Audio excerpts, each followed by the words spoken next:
मनुष्य कामना करता है कि उसके विचारों व आचरण को किसी प्रतिरोधक का सामना ना करना पड़े। मनुष्य स्वयं निर्माण करना चाहता है कि उसे कैसे विचार धारण करने हैं और कैसा आचरण करना है। इसे वह पूर्ण स्वतंत्रता मानता है। हालांकि पूर्ण स्वतंत्रता जैसी कोई अवधारणा व्यवहारिक नहीं है।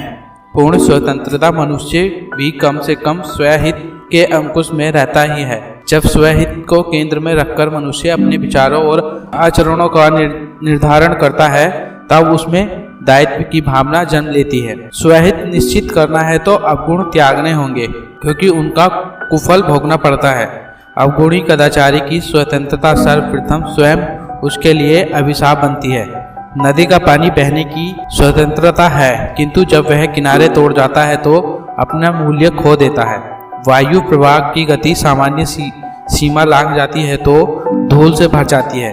मनुष्य के घर से बाहर खड़े रहने पर कोई रोक नहीं है, किंतु जब वह लंबे समय तक निश्चय योग धूप में खड़ा रहे तो उसका स्वास्थ्य प्रभावित होता है। स्वतंत्रता स्वहित से ही आरंभ होनी चाहिए। यदि मनुष्य का व्यवहार संयमित, विष्ट व श्रद्धापूर्ण होगा तो उसे आत्मसंतुष्टि प्राप्त होगी। यदि उसमें लोभ, अहंकार, ईर्ष्या, अनुदारता होगी तो वह सहज नहीं रह सकेगा और स्वयं ही तपता रहेगा।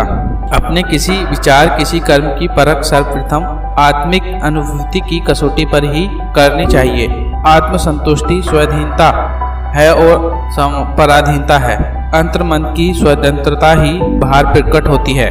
यह मन से मानव समाज तक की यात्रा है। मनुष्य के विचार एवं आचरण समाज तथा देश को पूर्णता से प्रभावित करते हैं।